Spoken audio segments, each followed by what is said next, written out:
চলছে রসালো মাস, জ্যৈষ্ঠ মাস।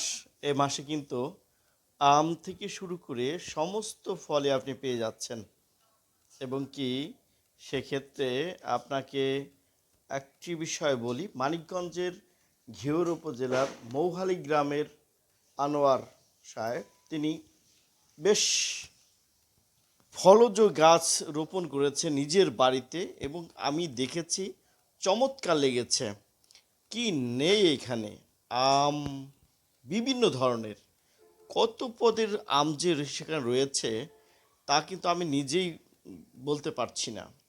দেখলাম সেই আমগুলো কিন্তু দেশি বিদেশি সবচাইতে উন্নত মানের, উন্নত জাত হওয়ায় এই আমের যে আকর্ষণ এবং রসালো এবং স্বাদ তা কিন্তু আসলে ভাষায় প্রকাশ করা যাবে না।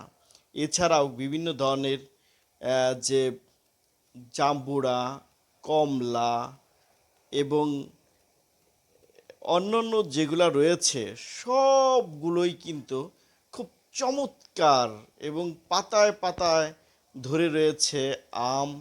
এক একটি আম আসলে কি বলবো, বিদেশি যে ফলগুলো রয়েছে সেই ফলকে হার মানাবে এই দেশীয় ফলটি। আমি দেখেছি, ভালো লেগেছে। ভালো থাকবেন। ভালো